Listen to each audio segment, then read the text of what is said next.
Let the sun shine. Let the sun shine. Let the sun shine. Let the sun shine. Let the sun shine. Let the sun shine. What's up, my brother? What's up, sir? How you doing tonight? I'm doing all right. I'm doing all right. End of the work week for you? Absolutely, absolutely, man. I hear you. I hear you. What you drinking over there? What we got? We got cocktails and conversations with Mr. Yeah, I got some white wine from Dwayne Wade. Just sent me something because he liked the movie, and so we're talking about doing something. So he sent me some wine. Okay. What's the brand? What kind is it? What? It's called 3 by Wade Blanc. So it's a nice white, man. It's really nice. Okay. Looks good. Looks good. My boy just sent me this J brand, which is by Gallo, J Vineyards, which is really good. You know, it's good. It's a toast to summer. Here we go. Here we go. There you go. Because I don't know if we're going to be in Martha's Vineyard this year, man. I don't know. Hey, man, it's not looking good. It's not. Okay. Nah, they may not have anybody on the island, man. I know. That's what they said. You know, I heard. We have until June before we figure out what the situation is with our house. So with that being said, I know we ain't got much going on until that. But hey, everybody, I'm happy tonight. Of course, you know it's New York, so you're gonna have the sirens in the background. But I have the one and only Prentice Penny in the house tonight, writer, executive producer, and showrunner. And we're going to go through we got a lot to talk about in this fun-filled hour. This is the man of the hour. So it's good seeing you, brother. Seeing you on that side of the house. Lucinda just came over. We were out on we was out on the stoop. We had a little stoop party. So we're trying to figure out the whole summer situation, what it's going to be like. I miss Lucinda. Yeah. So anyway, everybody's joining the show tonight. I'm going to let you guys ask all the good questions because I know y'all want to talk to Prentice about what's happening with Insecure. So I'm going to let y'all ask those questions. But I'm going to get into the man himself, the man of the hour, because this man is extraordinary. And there are not a lot of Black writers, producers, and showrunners in Hollywood. And so my brother here, I met Prentice in Martha's Vineyard with my girl Lucinda, and with his beautiful wife Tasha. How's Tasha, by the way? She's doing good, man. She in the house. She just got a couple wigs from the hairstylist, so she's about to put them on. You know, it's real. It's real, man. That's what it's like these days. I know. I love it. You know, Tasha's that Spelman girl, so she gonna keep it tight. Yeah, she gonna keep it tight. She gonna keep it tight all the way. So let's just jump into it. First, before we get into your writing, I want to talk about there was a show that was out there, you know, that was called Upscale with Prentice Penny. It was a Renaissance man. I think it really was before its time. So you know what I'm saying? What made you jump in front of the camera? What inspired you to jump in front of the camera? Before we start talking about your writing, but what made you jump in front of the camera this time and use that? I mean, to be honest, I didn't plan on it. Like, to be honest, it started from, like a lot of us, we grow up, right? And so, we grow up and our father takes us to the grocery store. We get some hamburger, meat, or steak, whatever you're doing. But I didn't really know you could also go to a butcher and get like a better cut for not that much more. Like, that wasn't until I got older. And you start to question, like, well, why do I have to get an off the rack suit? Can I pay for somebody to make this and it look a little better? And so when I started to get older, I started asking myself those questions, and I was finding that was true in lots of things. Like, there's a store that just makes cheese, and you can go there and get a million different kinds of cheese, and it's like not much. So it was like I was learning things that I was like, sometimes saving money or not. I think there's this perception that if you have nicer things, that means that you got to spend all this money. And the truth is, a lot of times I was finding that really wasn't the case. But sometimes we don't really ask those questions. Certainly, being people of color, so you just like do what you do. Right. And so that's really where the idea just came from. I was just being exposed to more things, and I was like, dang, that's kind of cool. Or like, I didn't know, I could do this too. And so originally when I came up with the show, it wasn't for me to be in. It was like, I just think this is a cool show, and like somebody else who didn't run the camera should do it. And as I just kept talking about it, they were just excited how I was excited. and they were like, you should do it. And so I was like, no. And then they was like, why not just, and so again, to the whole premise of the show, like, why not? And, you know, I did, and then they bought it. And so it wasn't ever like, I never ever saw myself doing that. And that's really just kind of how it happened. It happened just so organically. Right. Well, I mean, I loved it because it was funny because I was just like flipping the channel one day and I was like, that's my man right there. And I came across it because my whole tagline, as you know, is Love the Way You Live with Charlie Lewis. It's all about food, style, and travel. And your whole show, I mean, you did everything in that show. Like you said, just like a day of going out and trying different spices.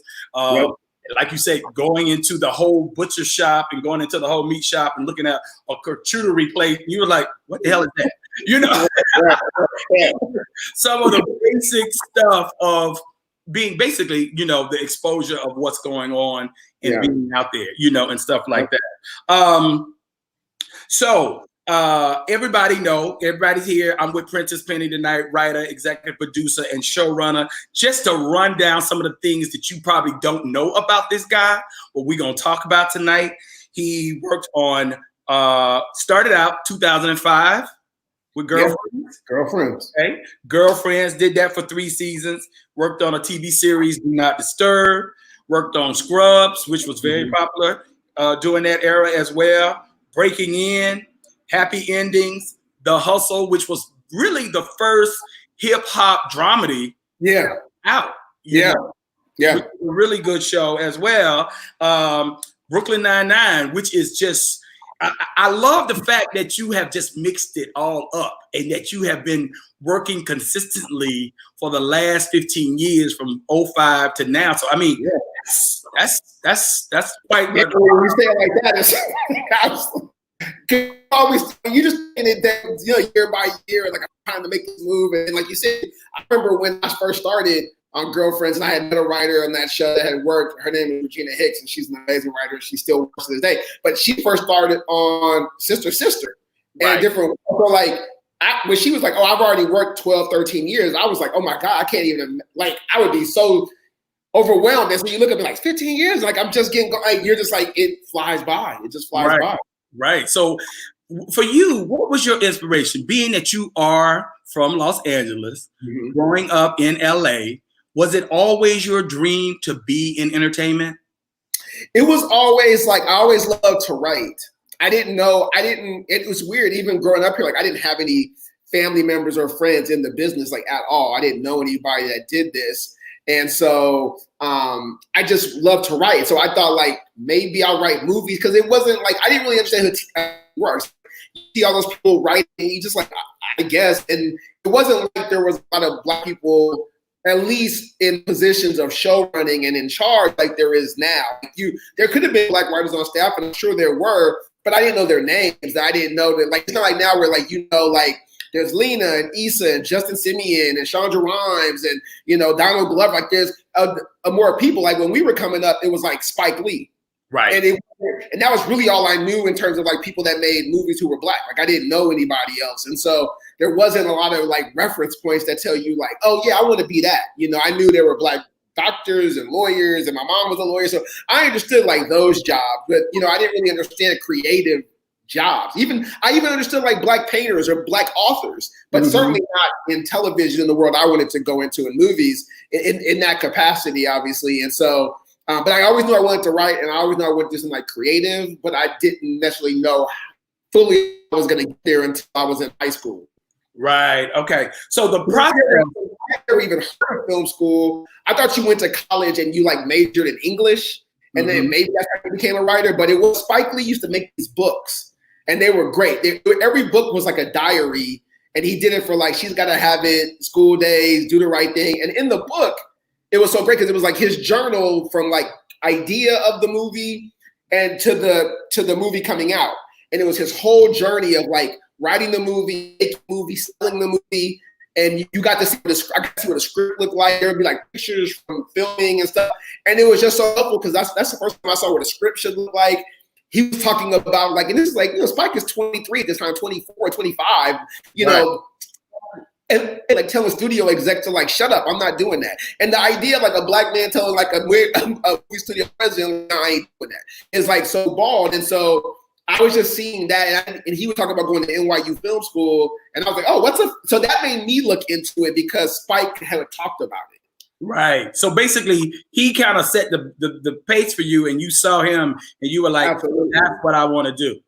When you were coming up and being in LA, because I think you a couple of years behind me, and you're right, we didn't have those examples. We didn't have that exposure like the kids today have. You know, you could Google everything, you could look on Instagram, Facebook, whatever the case may be. It's all about how you were exposed. What was your first taste of the entertainment business? When did you put your foot in the water? You mean just like in any kind of way? Mm-hmm. The actual first time that I actually did anything remotely connected to entertainment, there were two things that were, and this will definitely date me. The first thing was my aunt. So my aunt was in real estate in LA, and she would sell a lot of like sometimes black entertainers. Like I think she sold Delroy Lindo a house and some other people a house. But at the time, she sold Blair Underwood a house. Okay. And she told, this is like 1990, and she told, I was in high school, and I'd never been to a movie set before. She told Blair, hey, my like nephew wants to do this. And so Blair was directing a video for Tony Terry. That just shows you how dated this is, right? And so it was like, show up at this like film set. And I went, and I think when I went with my aunt, I can't remember. And she introduced me to Blair. And I was like, wow, that's like Blair Underwood right there. And then he introduced me to Tony Terry, and he was like, just watch me. And I just watched him direct the music video, and I was like, this is the coolest thing I've ever seen. Like better than I could even imagine watching. It's like, even though now you're like, that was like a music video that like, you know, but then it was like, I'm watching a black man direct another black man. Like, it was just so 16 years old, you know, it was just like everything. And so that was the first thing that I saw that I was like, yes, this is like all I want to do. And then I also took that same summer was USC used to have that. I don't think they have anymore. Like the film school would have like a 2-week camp, like a writing camp that high school could take. And you got to take film classes on USC's campus in the summertime. And my mom signed me up for that. And we got to live on campus like college students. Again, I was 16 years old for 2 weeks. And I was taking writing classes, and you had to like write like a short script by the end of it, like a 5-page script or something like that. Mm-hmm. And again, I was like, this is all I want to do. Like for the rest of my life, I was like, I mean, this is it. I'm good. And so those 2 months that summer, that really galvanized, like, okay, this is like what I want to do. And that, I mean, looking back, like that's like 30 years ago to this summer coming up. I mean, that's like, wow. Yeah. Your first feature or first series or first thing that you wrote was it was called You Say Tomato, right? Yeah. What was that about? So that was a lot of things. That was a stall after graduation because I didn't get into grad school. So I was like, I got to tell my parents I'm doing something. And so I was like, I made this little indie movie. My boy gave me like $4,000 and he was in it. And it was just like, you know, it was also the time too where like independent movies were being made, right? So it was a lot of like a lot of the birth of the like Robert Rodriguez, and like Edward Burns, and a lot of that like sexualized and videotapes. So like, you know, Sundance was just starting to come around, and like movies like Brothers McMullen and El Mariachi was kind of getting out there. Like Quentin was just out there with Pulp Fiction, and so indie movies were like getting like becoming a real thing. And so I was like, hey, we can make an indie movie. And I wanted to make one that was about like a romantic, kind of like a Black Harry with Sally in college, because I was like, that was my sensibility and that was my vibe. And so, but it was so expensive. It was so expensive to like, because back then you had to buy film, process film, get it developed, transfer it to video. It was so many steps. It was just so, and then, you know, put it back to film to air it at the festival. It was just so expensive. And so, right. I mean, you know, like we ended up making it, we ended up selling it, and it was just a great experience to like make my first movie, but like nothing happened. And that was the other thing too, was like when I started film school at USC, John Singleton had just come out with Boys in the Hood. Okay. everybody was like, "You're gonna be the next John Singleton," because I was the only black dude in film school. I kept thinking maybe I am gonna be the next John Singleton. I was not. But that was what I had to learn too. Like that's his story, it's not mine. And nothing happened after that, and I had to like figure out what's the next step. But that was the very first thing I did after I graduated. Cool. So, and back then during that time, it's very hard for black parents to really say you want to be a creative, because they're like, what? You want to be a creative? You need to go get a business degree. That's how my mother was. Create yourself a business job. Create that. You need a job. Screw that film thing, that music thing. You need a job. We're not having that. Yeah. So after you made that movie, what was that experience like to get you there? You were doing smaller parts. Were you writing with someone? Were you pitching stuff and pitching ideas? Who did you connect with to get you to 2005 at Girlfriends? No one. So what happened was I was doing lots of things.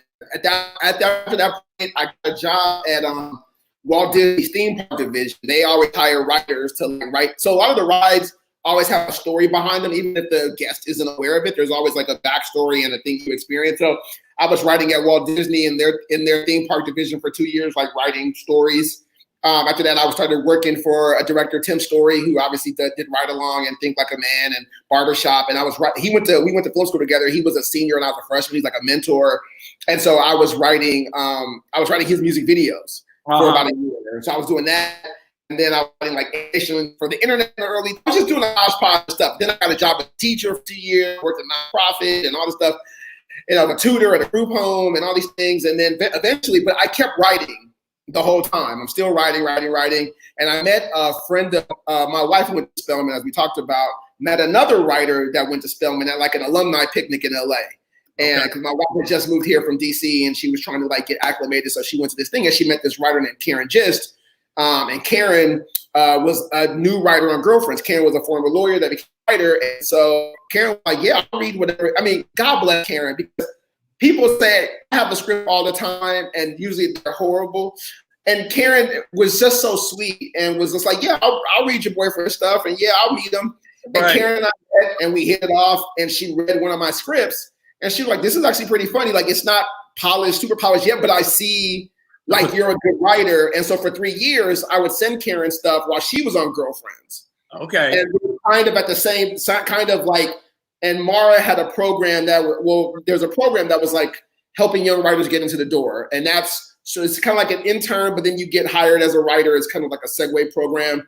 And Mara was a big believer in the program. And so I finally wrote ironically a spec of a Scrubs, and Karen was like, this is really good. I'm going to give this to Mara. And Mara read it and gave me a job. Well, that, it's funny because we talked about you 2 weeks ago when she was on the show.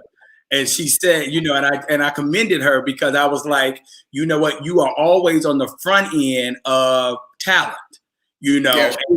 And the first thing she brought up was you. And she was she was like, Prentice, I had fun with him. Like I saw him and I saw the potential in him and what he was doing. And because I was talking about Love Is and how all those actors and actresses were just like genius, like introduced so many new people to the scene. And I believe in that, I'm all about my HBCU, HU is all the way. And I love the fact of just promoting that and doing that with each other. So she talked about that and she was just jiving with you and we talked about that. So what was your experience like once you got the Girlfriends? It's so funny you bring up the HBCU of it all. And just like, again, to shout out Mara, I always like, that's like, Mara could murder 80 people and I'd be like, what they do? That's how much like I love Mara and rock with her. But like even people don't realize like Mara on that staff had people like me, again, Karen Gist, who runs Mixed Dish now and ran Star. Kenya Barris was on that staff. Lena Waithe was on that staff. I mean, there were hitters like on that staff now that are like, again, and Mara's still killing it. You know what I mean? So, yes. So shout out to Mara to always finding like great talent. But on that, again, I didn't go to an HBCU, but the best way I could describe it is the way when my wife or you describe the camaraderie and the like, there's no agenda. We're all about helping each other. that experience that everybody loves about an HBCU, wherever they went, is the closest thing I can imagine what that actually felt like. Because everybody was, your room, I don't know anybody, Karen. This is like my dreams finally happening after 9 years. And everybody was all like, whatever you need, like, they supported me when I needed support. They got in my butt when I needed them to get in my butt. They pushed me to be better. Like, I've never been a part of a more together, encouraging, and making me step my game up to a place where, when I left that show, I didn't think I couldn't hang in no writer's room. I was like, I've seen, because you get this perception like, oh, white shows, they get all the awards and it's like, I've been a part of many white shows. They're funny and like everybody's dope, but it was like, you're like, yes, I put any writer and girl up against any writer I've ever worked with, and pound for pound, their talent level is at level or higher than anything I've been. So it was always love. It was always like support. I just feel like that was room so special, and we were just so supportive. Again, everybody was just down for each other. We were just in the trenches together. Right. And I love that, because I know Mara's always been supportive like that. She's always been, and that is that whole HBCU experience, and that's what you get. And you build upon each other, and you realize that there are more of us out here, and that we're not monolithic, that there's a variety of us. And that's what I love about you. You have been on so many different shows, and you've written for so many different shows. What is the difference from writing for a Girlfriends, because you left Girlfriends and then you went to where did you go? You went Right. You went to Do Not Disturb, and then you went to Scrubs, which was totally opposite. Yeah. You went from one spectrum to the other spectrum. So how was that experience? I mean, it's all like, there are so many ways that all writing rooms are similar, right? Every writer is like, super hard on themselves, critical. I mean, there's just a neurosis and a mindset to writers that just exist. Just like if there's a mindset to an athlete at a certain level, like an athlete has to believe I'm better than everybody out here, right? So and a writer always thinks I'm worse than everybody out here, right? So there's a similarity that all writers' rooms have, right? There's all bits and there's all like fun and there's all the energy of that, right? But then there's little ways that they are different, right? And so obviously the biggest way, the biggest difference was color-wise, right? So I went from a room that was about 70 to 75% black to a white writer's room where I was the only person of color, or the only black person, but usually it'd be me and one other person of color, usually a woman, right? So I never had another male of color in any room. And so the biggest difference was always just just seeing how it's just different, right? And so so you're just trying to understand how the showrunner runs, how they want to make the show. What was the biggest difference to me, though, was what I realized was, and I think it's less of this now, this is more when there was just kind of like mostly network television and you didn't have the Netflix and the Amazons and a lot of the cable, companies you have now making shows, was that those writers in the white writer rooms were having different career conversations than I was having on Girlfriends. So for example, on Girlfriends, there really wouldn't be I think Mara had a couple of pilots, obviously as the showrunner, and I think Karen and one other writer had a pilot. Mm-hmm. When I go on white shows, they'd all be in big overall deals. They'd have 3 or 4 pilots. I would hear them say and an overall deal for people who don't know is basically when a studio or a network says, we're gonna pay you for the next 3 years, you don't have to worry about getting a job. We're gonna pay you, let's just say $100,000 a year for 3 years, and you don't have to worry about getting a job. We want to make shows with you. We believe in your talent, and we want to cultivate that. And even if we don't pick your show up, we'll put you on the show, but you don't have to worry about your employment. Most writers, every time the show gets canceled, they have to hustle for the next gig. Right. Well, that's a big deal to be in an overall, because it means they're believing in you, right? Who's pitching that for you? Are your agents working for you, or usually it'll be your agents? But it's always better to be in the incoming call than the outgoing call business, right? So what you really want is a studio to go, we want to offer him this, versus your agent going, hey, would you be interested in? It's just right. So a lot of those writers would be oh, I'm already in an overall deal. I don't even know if I want to do another one. It's just like they, and I was I couldn't even fathom, I would just, again, I wasn't hearing those same conversations, because obviously again, but from a talent level, there's no difference. It's just they're white and like they're in that space and they get to play. They at that time, you know, being on the black show had a stigma like, oh, you're on the CW, you're on UPN. Like you're not really at the same level of being on a CBS or an NBC show or I mean, that was just it was just what it was. It's not like now where you feel like, oh, I write for Atlanta, or I write for Insecure, or I write for it wasn't the same energy of that, right? Right. Because a lot of those, but now that doesn't really matter as much, right? So, but back then it mattered more, and so so those were the biggest differences. Was just hearing the career choices and moves that they were allowed to make, or they were being afforded to make, that I wasn't hearing from the writers there because they just didn't, you know, for whatever reason, like the studio, the network just didn't see us as the same thing, unless you sold the show, and that was different. Like Mara was obviously different than somebody like me at that time. But again, I had been in situations where on white shows where I would have seen I saw somebody at my same level get offered things that, again, somebody at my level and girlfriends would not have been offered. So again, those were the biggest differences. Okay. So basically they got a farm league and we don't have kind of. It always, to me, at that moment in time, the black shows were in Negro leagues. And we're going to pick who can come to the majors. Wow. Good analogy. That was always the vibe it felt like. Right. Accurate or not, but that was always the vibe I felt. Right. So then you left, you stayed a girlfriend for 3 years, right? Yes. You earned your craft, you got into it, and then your next break was at Do Not Disturb. Was that something that came to you, or that's something that you sought after or you went after? So a lot of the times at that point, I was still like a junior writer at that point. So a lot of times your agents are putting you up for jobs, right? And so I had, like you're always writing samples of what people like to read. And so I had written a sample that showrunner liked. And his name was Abraham Higginbotham, and he was Persian. And he's also a gay man. And so he understood what it's to be like on two levels, to be a person of color and not to be in the mainstream society from that point of view. And again, this is 2008, not now. Again, the whole world's totally different, right? And so he and I vibed, and he was having a very small staff. And he was like, he brought me into that show. He was like, I like your writing. And that was really like, at that time, I think I might have got one other job offered. Because it's not like this is like the writer's strike hit. And so they were canceling a lot of black shows. Like a lot of black shows were, when writers went back to work, I think The Game was still around, but Girlfriends got canceled. So again, it wasn't like there was a dearth of opportunities for us. But at that time, he liked my writing and we vibed when we met.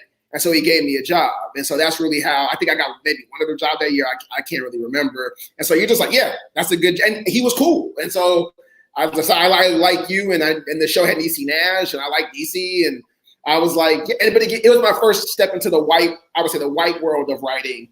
Okay. So that was and everybody was cool. But again, I was hearing conversations I didn't have. And also what was interesting was they don't watch our shows. Right. It's not like now where they go like, oh, I love Atlanta, or I love people. It was back then. It was, what show were you on? Oh, I think I've heard of that show. But we had done almost 200 episodes of television. Like I hadn't done that much television. Like, and they'd be like, oh yeah, who was in that show? And I had to go Tracy Ellis Ross, and they'd go, who? And I'd go Diana Ross's daughter, and they go, oh, I think I know. Like, it's not like, again, they just didn't mess with our shows like that. Again, it's not like now. They just didn't really mess with us. And so I was like, yeah, we've done like 180 episodes of television. And they were like, how long has the show been on the air? Is it new? And I was like, no, it's been on the air 8 years. They were like, really? I mean, again, these were the conversations I'd have to come into the world saying like, hey, you know, we are here, see us. Yeah, we're here. But again, it was just, they just weren't, again, it just not like now in a different way. Not on the radar, right. And what's really, I find what's really interesting is because black people watch more TV than anybody else. And you would think, but we know that they would be like, okay, we need content. I mean, they are moving that direction today, and they're more so in that direction today, and probably a little bit more in unscripted than scripted, but still in that direction today. Because from what I understand, also too, there are a lot of, white people that look at a lot of unscripted shows. You know, of course, yeah. more so at the Atlanta Housewives and all of those shows than some of the scripted shows that we have. And the weird, ironic part about all of that is like, Black people grow up watching white shows too. So there's this weird thing that like white people think we can't write for their shows, but they can write for our shows. And I go, and I've always been like, well, I experience your culture way more than you experience mine. So there's always this weird thing that like, that white people have to be on Black shows, like hire 2 of them. And I go, but it's never the reverse. I've seen there's a lot of all white staffs that they never say we should have some, like, it's incumbent upon the creator to like think like that. And and a lot of them don't. And I'm very thankful to the ones that have hired me that do think that that's important, you know. Right. Well, your other big show was Happy Endings, where you work with Damon Wayans Jr. Yeah. You know, the good old Wayans family. Brilliant guy himself. He's funny just like his father. What was that like? Because that was on Hulu. That started out in Australia, then it came here. How did you come about that? Yeah, I mean, that was again a thing where so again, I'm gonna close this door because Gardner is super loud. Go ahead. How y'all doing out there? Everybody good? Happy Ending story is another good like understanding like the white world. I don't know if your show gonna stay on the air. I keep saying the white world. I might get kicked off with up, Charlie. But what happened was that's when I understood things are about who you know, right? So like Happy Endings happened because I was on Scrubs. Right. And again, I was the only Black person on Scrubs, but there were other people of color. I'm not gonna make it seem like that. Like Bill Lawrence was very good about making sure there were people of color and diversity in that room. But on that show, there was an executive producer named Jonathan Groff. And Jonathan Groff he was in an overall deal with ABC, and ABC had picked up Happy Endings. And Happy Endings had a similar situation like Issa and I had, where the creator of Happy Endings had never written for television before. And usually what happens is they put you with a showrunner or somebody who has done it to kind of help you like figure it out together. Why don't you explain to everybody out there what is a showrunner? So a showrunner can be the creator of the show, but does not have to be. A showrunner is a person that's kind of like responsible for of running the day-to-day things of the show. So you're responsible for hiring all the writers, all the directors, all the crew, all the editors. You're in charge of casting. You're in charge of supervising all the writers and writing yourself, from like creating the concept of what the season's going to be to everything on air, the editing, the wardrobe, the music, everything. So from everything from germ of a night it's the television screen, you're responsible for shaping and making sure it happens. Every part. Okay. So Jonathan Groff was helping him do Happy Endings to do the pilot. So what happened was a lot of times when it'll happen before a pilot, they'll do like a reading of the episode, and you'll bring in other writers to say, hey, help me add better jokes. Like the jokes in here are cool, but let's read it. Maybe some of the jokes won't work. And like, I'll have other friends of mine come in and like add other jokes. Mm-hmm. So Jonathan Groff asked me and a few other the writers of us who were on Scrubs, because that's the show he was on, and said, hey, will you guys come to this reading and like help add jokes? And I was like, absolutely, of course. I read the script, this is super funny. And also I was like, this dude could give me a job one day. I was like, I don't know. But like he asked me, he didn't ask everybody in the room. He has like 4 or 5 of us. And so we would work with, I met, and at that point I got to meet the creator. I got to like add jokes. They could see me in the room. Like the creator could see me in the room, even though obviously Jonathan had already liked me. And so at that point, I was adding jokes like a lot of the writers.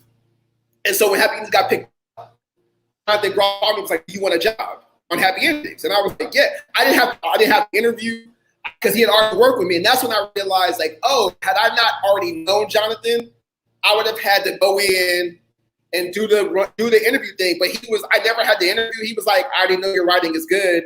I just worked with you for a year. That's when you go like, oh, that's how this is all kind of stays incestuous. Right. That's why you like, it's so hard to like get a show on the air. So when you do, you want to bring in people you trust. And so that's when I realized that the game is basically like, if you get a show on the air, let's say you could hire 10 people, right?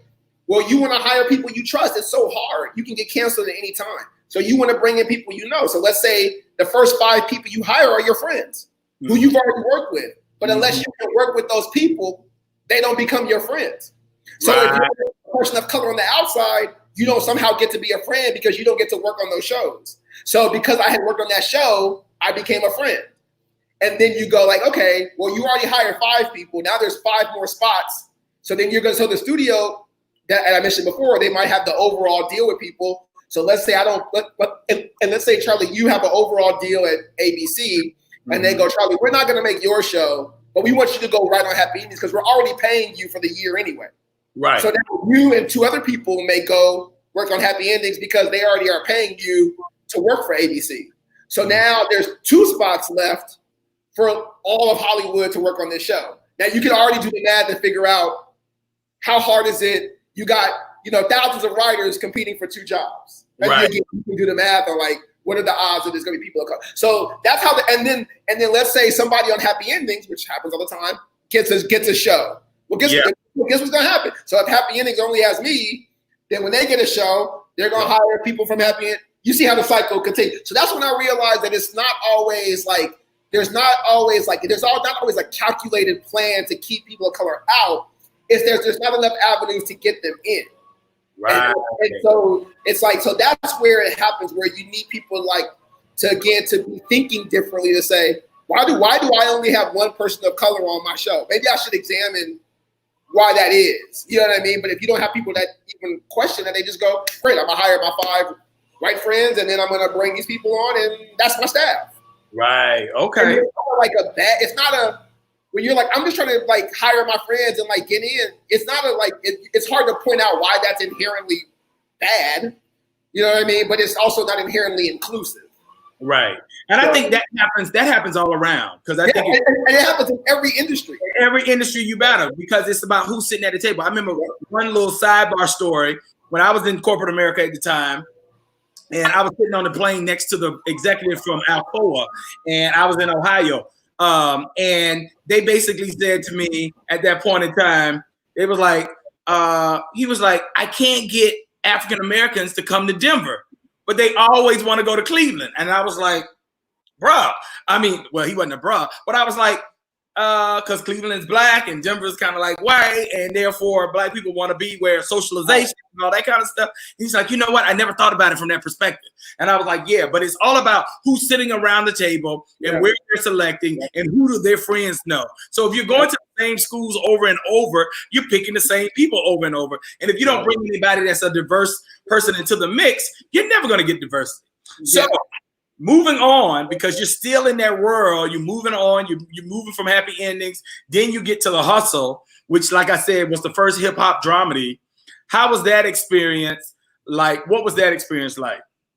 That experience was good. It was obviously good in a lot of ways because it was the show I created, it was the show I got to run. We did, 6 episodes of that. It was also weird because it was a music network that was kind of going into scripted television for the first time.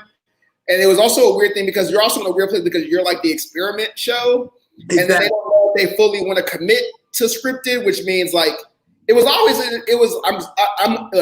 somebody pays me to do my art, I'm always thankful. Like you're never going to be like, you pay me to do my art, I'm thankful, right? But it was always just they were super supportive of the show, but they just were in a weird place of what they were trying to be. And so when you're in, like anybody, if you're struggling with your identity, it's difficult to figure out what you're trying to do. Right. And that was just the toughest part about being there, but it was a great experience. If I had not had that experience, I don't think I'd be ready to have done Insecure, and I don't think I would have even gotten Insecure. So that's when you also know, like, oh, I had to do that to get this, and I learned so much because I had to hire writers, and I had to do all the things on a smaller level that I inevitably had to do for Insecure, and so it was helpful. And that's also where I met Alon, who plays Daniel in Insecure. I mean, I cast him, so like, again, you go through things and you learn and blah blah. And so that was a great experience. I got to like work with all these hip hop artists, and we got to cast like Angela Yee, Charlamagne the God, and Envy, and Nipsey. I mean, Nipsey was in the show, and again, it's like so many, Hobson and Freddie Gibbs. I mean, so many people at that time that was, Jadakiss. I mean, we got to like do so much on that show that I was just thankful for it, for sure. Yeah, I mean, and I think the timing of that show was right too at the same time because of hip hop and how hip hop was, that whole, a lot of hip hop artists were starting to get into acting.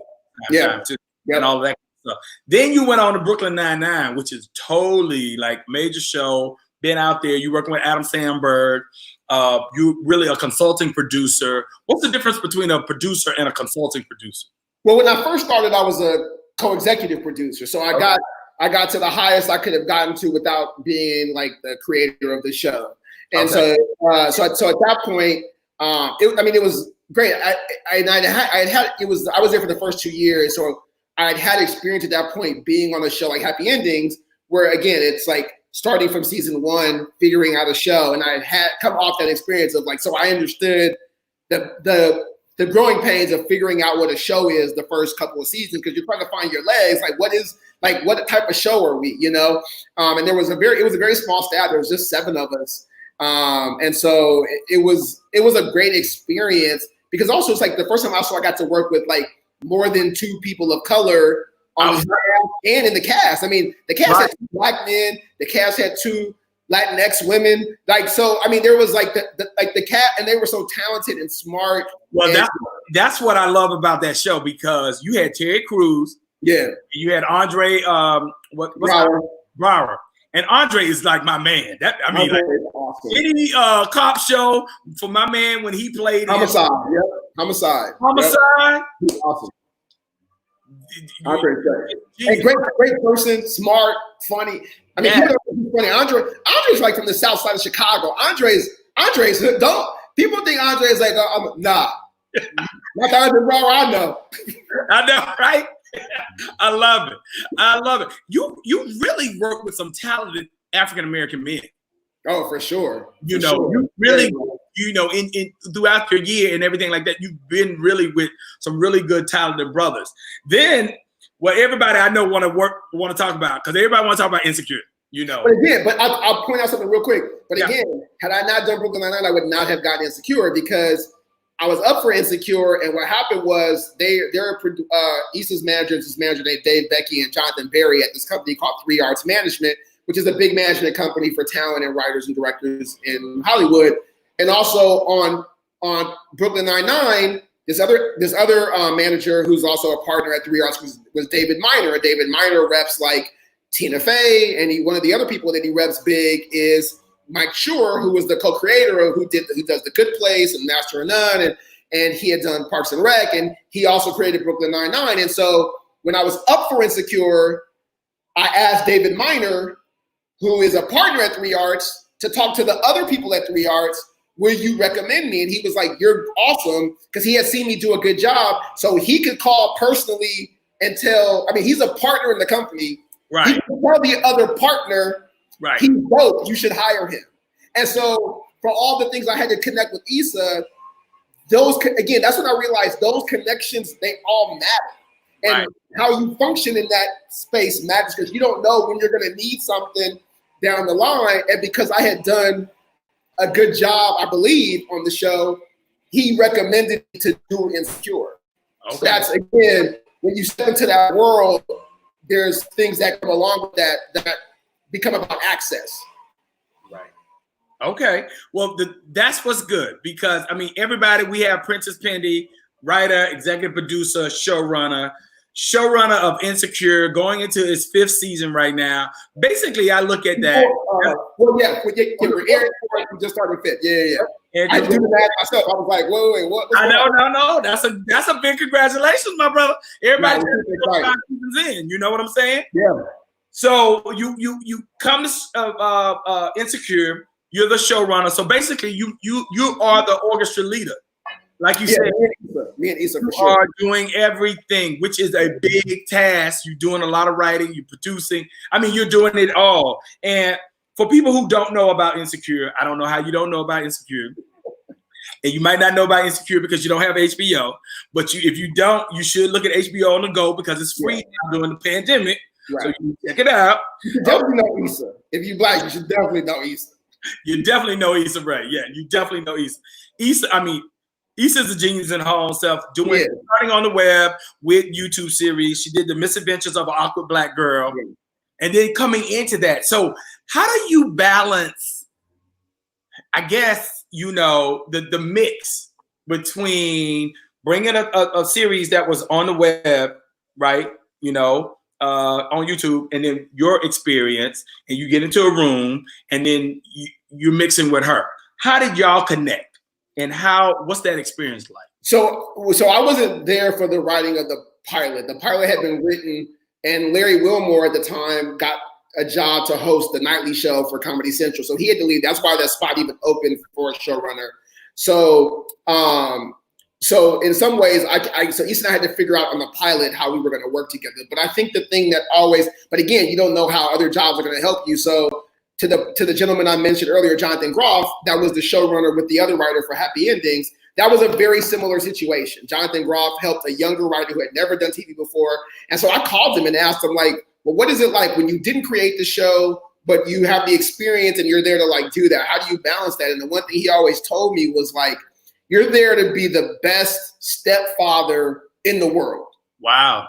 So he was like, you didn't birth it, but it's almost like that show doesn't know any other father but you. Ooh, good analogy. I like that. So he was like, always remember you're in service of the creator to make their show, but you have to give your gifts and abilities, and like you're gonna have to find it. So he was like, so I always viewed my job as Insecure as if I was Issa, what type of person would I want to come help me make my show? Mm-hmm. And I didn't have the experience, and this person had more experience. What would I want that person to do to me? I would never want that person to make me feel bad that I don't know as much as them. I would never want that person to make me make decisions that I'm not comfortable with. I would never want that person to be anything except supportive, but I'd also want to listen. And so, but Issa already has that energy anyway. She's a person that goes like, I don't know, what do you think? Like you've done this, here's what I'm thinking. And I have a very strong point of view about what that should be. But if you have a contrary point of view that's different, then like, what's that? You know what I mean? And let's talk about that. And so I always came in and said, I never wanted, and this was the one thing that I said from the very beginning, I said, I never want Issa to look back on this show and go, I wish I would have done that different, but I let him talk me out of it. I said, I want you to make the show so when you look back, you could go, Prentice and I made the show and I got to say everything I wanted to say. And if it succeeded or failed at its own thing, but not because somebody came in and made me do something I didn't want to do. That's how I always viewed it. And so that was always my job, was to be like, I'm here to help you make the show you want to make. And here's the things that I've learned and the gifts and my abilities to you. And you use them how you feel they're helpful. And if I'm ever doing something that's like seems wrong, then let me know, because it's never going to be from my intention. And we've had a great relationship over the last 5 years. Like I love working with her. Like we're doing other stuff together. So, so that's how I viewed the relationship. So when I came in, we just had to figure out how we work together. But it always started from a place of we had so much respect for each other. And she never tries to like step into what I do, and I never try to step into what she does. And we've found our balance now. And also too, like it grows, because like when we were starting out, she leaned on me in a much harder way, right? Because she didn't know as much. But she's that same Issa from season 1. She's been doing this a while now, so she knows more. So I go like, oh, you don't need me for that anymore. Okay, cool. I'm gonna go help over here. You know what I mean? Like I very clearly know when I'm not needed in one area, but I can see where there's more work to be. Like my wife was always, you don't need me to tell you what to do. You can look around and see there's stuff to do, right? Right. So that's how my relationship is with Issa. I go like, great, you don't need me for this anymore. Great. Like you kind of know what you want to do here. And in some ways it's helpful because it allows me to be like, well, let me share my focus more over here or more over there or wherever it needs to be, because the whole goal is to make good art. Like that's the other reason. Like I got into this to like, when I was on Brooklyn Nine-Nine, I was making good money. I took a 90% pay cut to do Insecure. Wow. In the very beginning. Mm-hmm. I just thought I was just like, I want to start being a part of dope shit. That's what's more important for me, is I can make money all day, but if I look back and go like, I didn't really do anything cool or interesting. Insecure was interesting. I didn't know where it was going to go. I just thought the script is really good. I think I can help it. I like Issa, like Melina, like we hired Melina, and I was like, this is our relationship. And it was just fun and exciting. It wasn't about the industry, because nobody, like we didn't know what the show was going to be, and definitely the industry didn't know what the show was going to be. We were just like making a little fun little thing in the corner, and we was like, oh, this is cool. This is like, we think this is dope, but we didn't know. Like, so that it was always that's even now when I pick projects to write or produce, I just always go, am I excited about it? Do I think it's cool? Do I think it's dope? I don't think about the money part because you can't guarantee those things. So I just go, this seems interesting and fun. And it reminded me about picking projects for fun. That how creativity is, because the business will have you be thinking about all these other things that aren't about creativity. And I just realized like I need to just get Insecure reminded me, be creative. And so that's how the process has been for us. Do you think that has made the show reach its 5th season based on the fact that you guys are in such a good space? Why I love the show is because it's kind of like it meets. It's like nerd meets street meets. It's just all the guys for all. I always say it's like the Vegas, like classy, bougie, savage, savage. It's all of that. Yeah. Yeah, it's a little bit of all of that, and I love. I can only imagine being in that writer's room and what y'all are thinking, because it seemed like to me y'all would just be going crazy. Like, yo, we could take Molly this way. We could take, I'm going from name to one. Yeah. So it's funny to see Yvonne and Issa and everybody know right now in season 4, they are just like boom, boom, boom, boom, boom. Yeah. Molly is always looking for, like, to me, she's like looking for revenge, or like, you got to, not revenge, but you got to show Molly, you got to put Molly into the example of herself for she to understand what's really going on. Okay. That's how I look at Molly, But I feel like this, and I've said this, I tweeted this. I feel like people are having a problem with Molly because more people are Molly than they care to admit.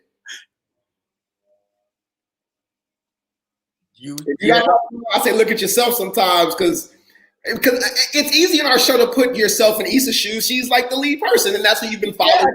Yeah, and Issa's like sitting there like, well, she's awkward, all these things, and Molly's much more reserved. But if you look at the totality of their friendship, Issa has made a lot of mistakes with Molly, and she has not done right by Molly, from saying broken pussy to so many other things. Issa has bummed money, clothes. Molly gave her a place to stay. I mean, like Molly, she's always tricking Molly into come on some adventure. She tricked Molly into the wind down when she burned her apartment. She tricked Molly into the lift last season when they got to the fight with the dudes. She tricked her at the Coachella. She tricked her to go see Daniel in the pilot. She's always and Molly got a cover for her at the fundraiser because Issa got Lawrence and Daniel there. Molly got a run interference. Molly stayed having her girl back. Like this whole notion that Molly don't want Issa to be great. I was like, but you say, no, that ain't right. I'm with you. I'm with you 100%. But Molly got a man now, and Molly, man. Andrew speaks a lot of truth to Molly. He gives her the truth, And that's what you need in a relationship. You need somebody coming at you, giving you the real. And that's, I think, what's so interesting about Insecure, because Black people, we are very critical when it comes down to movie. It's like we are in it and we can see it, and we get judgmental about it. I don't like Issa, I don't like Molly, about it. But the bottom line is, what you really are showing is the whole, just people in general, So I can imagine, what is your writer's room like? And is it 70% Black, 30% white? What is it like? Are you the new Mara now with girlfriends? I mean, where are you right now? Yeah, I would say, I think we have 12, 13 writers and 11 are Black. Wow. So, yeah, and it's just, and I think that's sometimes the misperception of Hyde was like every Black writer. We know every Black writer doesn't write the same. Like we have a writer who's really great with emotion. We have writers who really just super funny. We have writers that's really great with like a darker sense of humor. All kinds of different Black writers. Like this idea that Black people are not a monolith and Black writers are not a monolith, right? And so we have Black drama writers, Black comedy writers, and everything, right? But the writers' room, I think, is really a lot of fun. It's weird right now because we're back to work and we're all talking like this, so it's a little bit of a weirder energy than typically when we're all together and the energy is the vibe is just different. And so, but one thing we always say in the writers' room is like if it promotes an argument or a discussion in the room that they're like nobody, it's never like if we all 100% agree to something, it's probably not that interesting. Usually the best things come from when we're arguing and it becomes, these are point of views. Like sometimes we've lifted, like I'll give you an example, season 1, when Molly was dating Jared and Jared said, I had a gay experience, but I'm not gay, but I had a gay experience. And Molly said, I had a gay experience, but I'm not gay. But when he said, as a black man, I had a gay experience, but I'm not gay, Molly got like, we wanted to explore the hypocrisy of that a little bit. And like, what does that mean? And blah, blah, blah. And so that discussion actually came up in the writer's room. And what we debated it and we said, that was the first thing we said, if we were talking about it, it might be interesting. And then we lifted a lot of the same dialogue and even the jokes that we were actually saying in the room and made that be the scene. And we were like, that would probably be Kelly's point of view. That would be Tiffany's point of view, and so on and so on. And that's when we started doing. So a lot of the conversations that we actually have with the girls, have a girl, like when you see the 4 girls having a conversation, always usually starts from the room having that conversation. And then we transplant the voice of those things into the different characters. And like, why would those characters think that way? And so when you see a girls' conversation, that's usually where it comes from.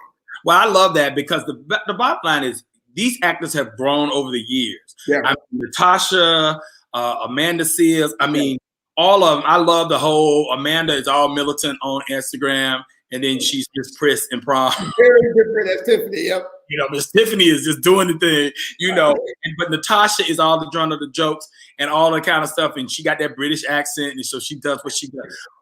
I just love it all of what you guys bring to the table. What do you think? I mean, are you looking to develop them a little bit more and put them a little bit more with, they are in the show. Everybody knows they are part of the cast, sure. But I think you got such strong actresses in the show that, you got such depth. I could see this going on and on and on. The tough part, and I think you're going to see some more of it this season specifically with Kelly and Tiffany. I don't want to give anything away, but there'll be more stuff. The tough part is we have 28 minutes to tell a story. Right. Sometimes they give us 30 minutes, but it's hard. It's like Issa and Molly are 2 people we're following, and if we have Lawrence or a male character, then we got to give that time too. So sometimes there's not always space to say, we want to run like a deeper Kelly storyline. Not that Natasha is not great, because she's awesome, and same with Amanda, or same with any of our supporting characters, but you just don't always have the screen time to do it. And so our thing is if their stories aren't kind of the rule, it's not a rule, but our thought is usually if the storyline of those supporting characters doesn't anchor back to Issa or Molly and sometimes Lawrence, then we don't have the real estate to really give it real exploration. Okay. So like, for example, last season when we had Natasha was a little bit jealous and scared about like she and Tiffany's friendship because Tiffany was getting pregnant and she was feeling like Kelly was feeling like Tiffany was like pushing her away. And we actually had that in the baby shower episode. I think it was episode 6. Right. And that was a nice episode to see Natasha and Kelly's character be super vulnerable about that. And she was, every time I watched that episode, I almost start crying because Natasha's so good. Mm-hmm. But the storyline was still tethered to Issa and Molly also feeling like they were getting pushed aside.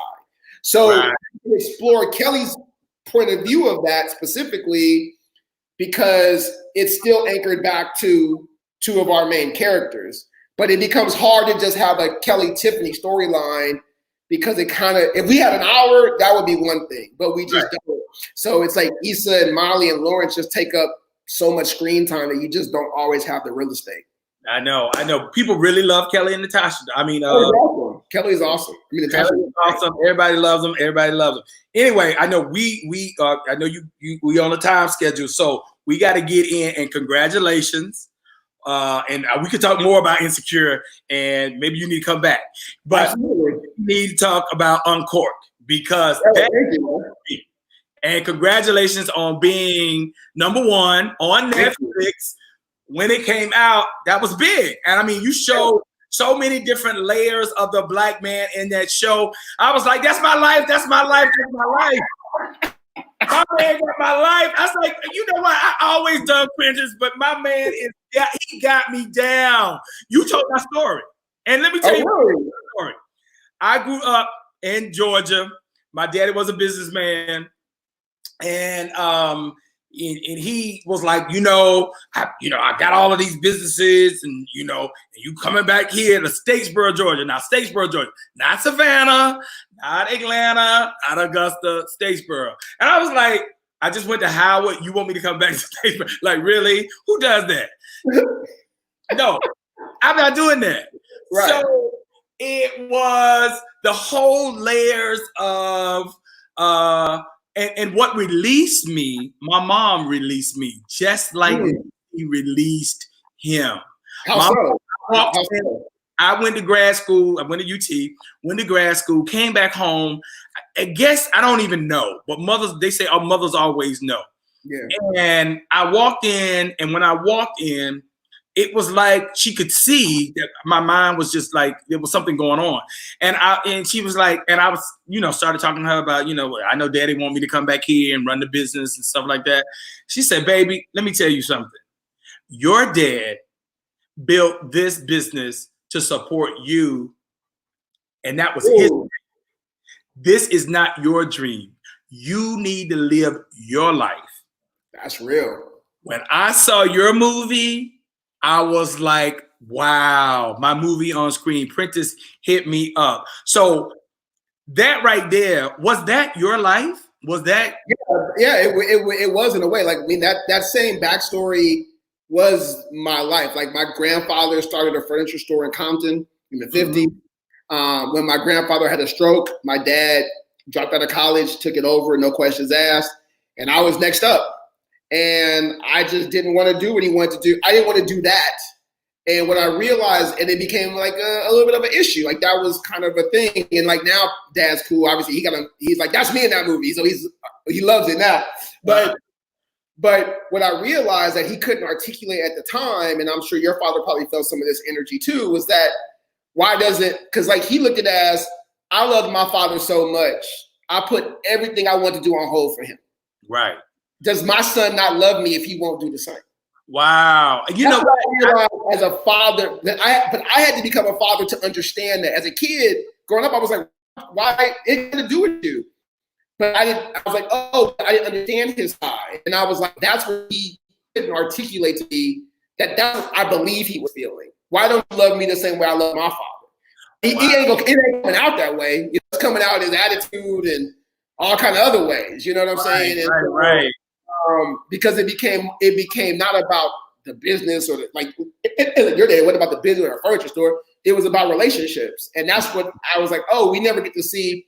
I feel like white movies get to show like Manchester by the Sea or Goodwill Hunting, and they get to make these sort of like very like slice of life movies where white men get to be really vulnerable and basic, and their conflict from a father-son perspective is just about they just have an issue. With flag movies like that. But our movies where it's a father or son, it's always about the father being absent as the crux of their conflict. Not just like they're basic and regular and have just like issues that have nothing to do with like systemic like racism that makes black men not be around or whatever. Right. So I was like, so me and my dad just had the issue as two men, and we're obviously African American. So like that's where our screen. But I was like, I never see that reflected on screen. I never see black people talk about in the world why. I never see black people go to Europe. And we go there, but I never see that. I get to see white movies when they get to go to Europe all the time. I was like, niggas get to go to Atlanta in a movie. You know what I mean? Like, but we go to Europe, we there all the time. We everywhere in the world. But you don't see that in American movies. You know what I mean? So, right. I want to see that. I want to see him bike ride. I want to see him bike ride through Europe. I want to see him go through the Orsay. I want to see him in a vineyard. Like, it was just imagery that I feel like we don't get to see, and that like just dope about us. And so that became an interesting setting to put the world in, obviously. And but to me, it was just about black men being simple, vulnerable, basic, and in the basic simplicity, we become more complex. But what I loved also about it is the difficulty they had in communicating, because the black man that was my father. I didn't have that relationship with my father of being able to communicate with my father until I got to be 25, because my father was 40 years older than me. And so for me, I needed, I can't remember where it was, but it was like, if you got an issue with your parent, you need to talk to them. You don't want them to die and be talking to a photo of someone where you don't get your answer back. Yeah. So for me, it made me start to dig deeper in myself to say, okay, I got to go to this man because he wasn't coming down to me to talk to me. No. You know, I went to my father and we had a knockdown cry session. And it was the first time at 25 that my father said, son, I love you. And that was when then I could start really living my life because then I really understood. But I had to understand his life also too. Yep. And I think that's what was so important about this movie. You really gave the Black man a pathway to live, to understand life, the complexities of life, the decision makings in life, and you know, like really believe in your dream and believe in yourself, and then live that. You know, you can still work with the family, but then go do your thing. You know, yeah, I 100% agree, and that was the thing. I never wanted. I never wrote in the script. I never wanted Courtney to say I love you because I was like, to your point. Like I had a grandfather who didn't tell he loved me until I was out of college, and because that's just not how that generation. It was like it's like I'm paying for your food. I'm showing up every day. That's the love, right? Right. So I was like, Courtney's character, I was like, not every man says I love. Like not every dad says I love you. Like that's just not how everybody does. And I think sometimes even with Black men, we get even less communicative a lot of times about how we communicate and how we show those things, or thinking those things are assumed. But giving voice to that, giving action to that become powerful. And so I never wanted either of these characters to say, I love you. That always would have felt super cheesy to me. And I was like, some dads and sons don't say I love you. They just don't. And that's like, okay. But they understand each other differently. It was like him understanding, like Elijah, the son didn't even know what his dad went to school for. It's like questions because we don't have to spend time together. I'm not getting to know you. I'm thinking I know you, but I don't actually know you. And that to me and because DC's character was always the translator. So they never really had to talk. It was he's complaining to Niecy about his son, and the son's complaining to Niecy about the dad, but they ain't talking to each other. It happens all the time. Like family. How did you cast Niecy and Courtney? Did you go after them or did they come to you? I mean, how did that happen? So I wrote the part for Niecy. Okay. So to that point of like getting that show, again, you don't always know how God's working things out. So I had worked with Niecy on that show, Do Not Disturb, and that show was canceled like this. Right. But in that time, I was the only Black writer on the show. Niecy was the only Black person in the cast. So, you know, you're at rehearsals and you're like, yeah, I see you, you see me. And we would just talk. And I asked her one day, like, how did you even get into all this? And she told me this story.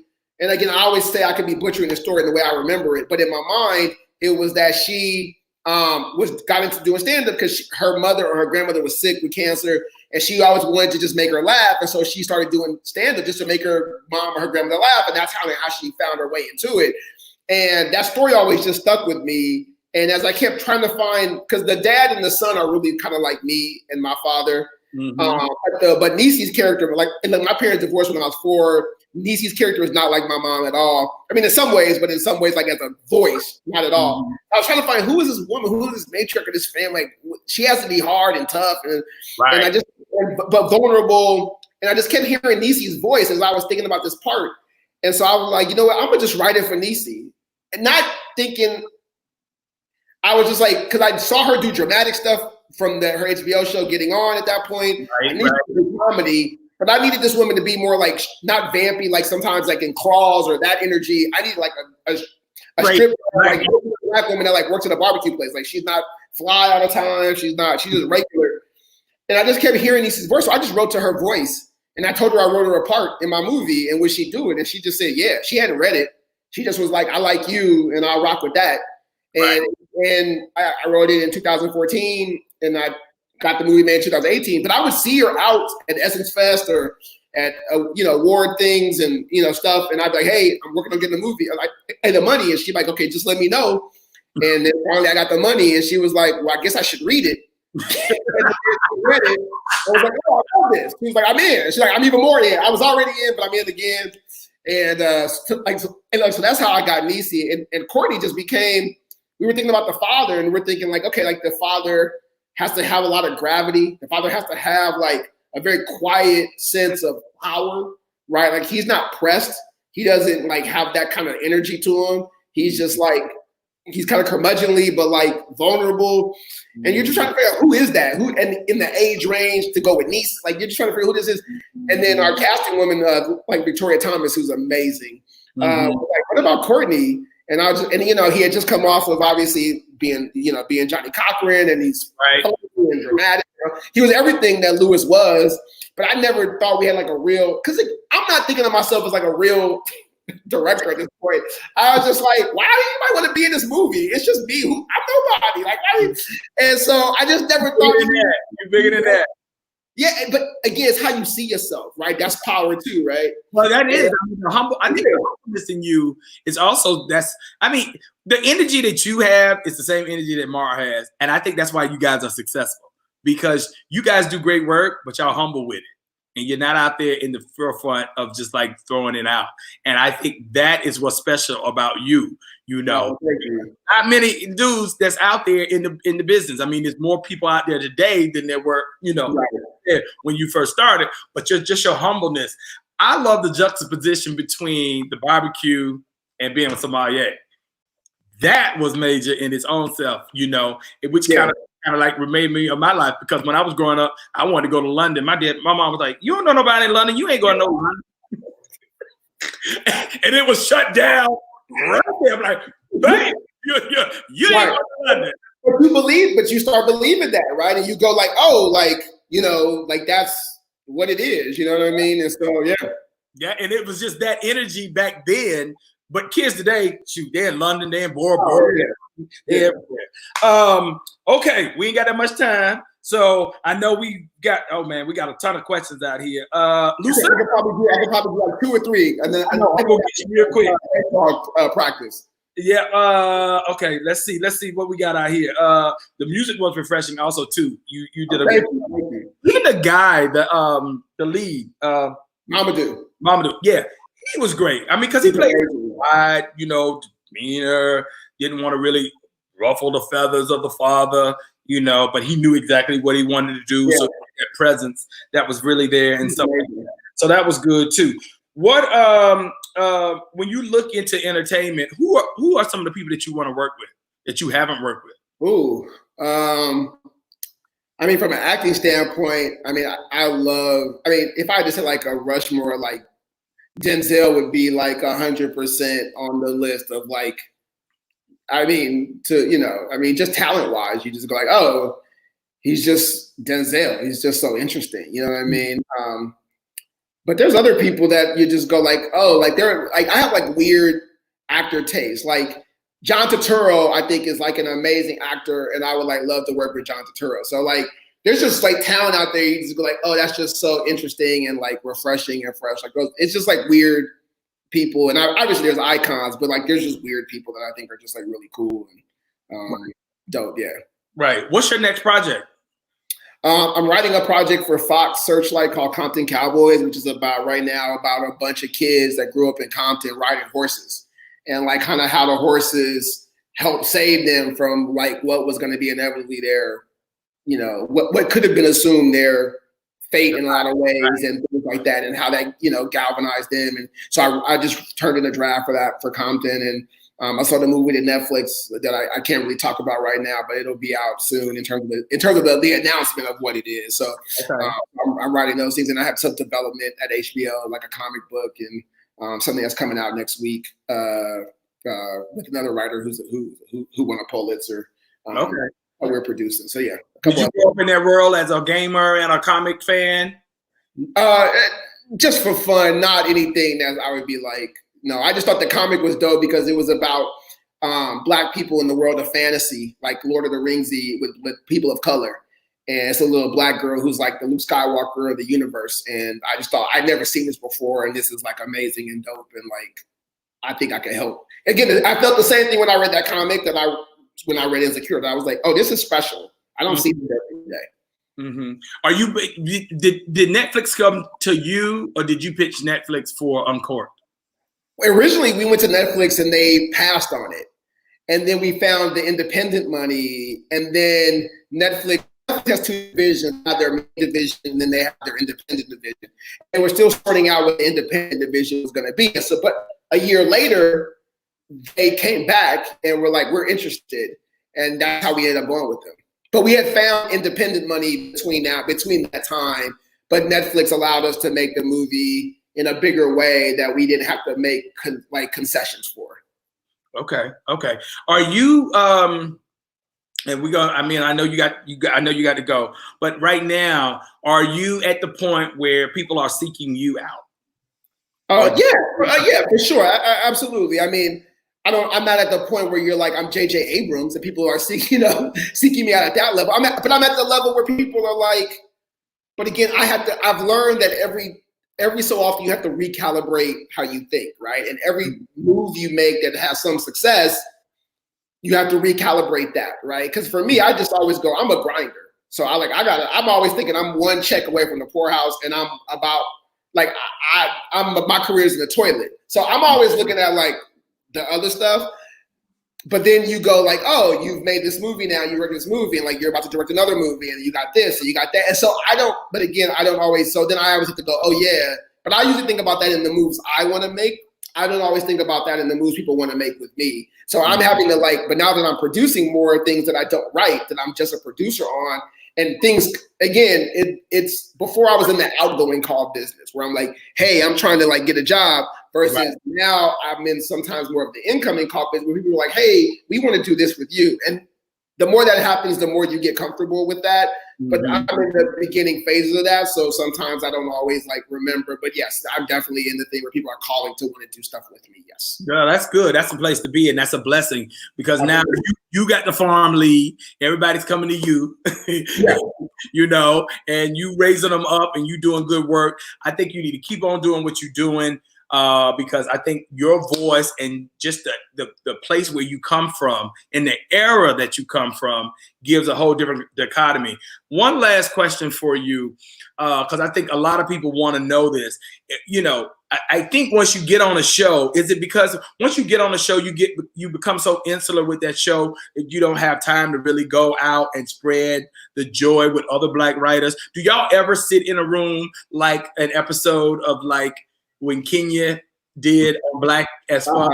I was saying, like, we got to hunt together, I've never done that. No, I've never done that. I'm like, maybe I don't get called for those pool meetings, but I talk. But to that point, like Tim Story and I just did something together. He's doing a Tom and Jerry movie, and he asked me, "Hey, man, can you send me some jokes?" And so I said, "Yeah, absolutely." So Kenya and I I just did a Q&A with Kenya at USC that I hosted for him, that I did with him, and Kenya and I text a lot.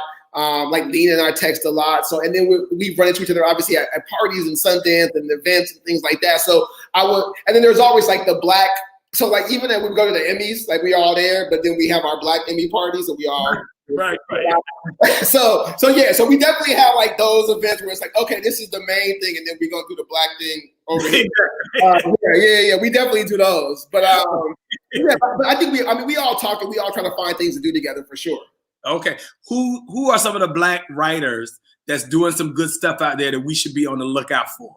One of the writers that's on our staff, obviously, who's been with our staff from the beginning, that I've known for a very long time. Her name is Amy Aniobi, and she's a super talented writer who's awesome and great. There's another Black writer, Sarita Singleton, on our staff, super smart. Grace Edwards. So there's a lot of great like young Black writer talent like coming up that I'm watching come up, and that you're going to hear their names in the next 1 to 2 to 3 years for sure. Okay. All right. Well, all right, my brother. I mean, we've been here an hour and 20 minutes. I know you got to go. We was only supposed to be here for 60 minutes, but I love you. The passion, brother. You keep doing the things that you're doing. Hopefully I will see you when I get to LA. I don't know what this like will be. We'll figure it out. We'll figure it out though. When I come to LA, I'll definitely check you out. Absolutely. But appreciate you taking the time with us. Thank you for sharing all your talents and keep doing what you're doing. I appreciate you. And sorry to everybody out there, but you know what? The love is there. And I hope that I brought everybody attention to you and showed eyes on you of what the things that you're doing, because you are doing the damn thing. So I appreciate that. You too, Charlie. all right, baby. Talk to you. Thank you. Let the sun shine. Let the sun shine. Let the sun shine. Let the sun shine. Let the sun shine. Let the sun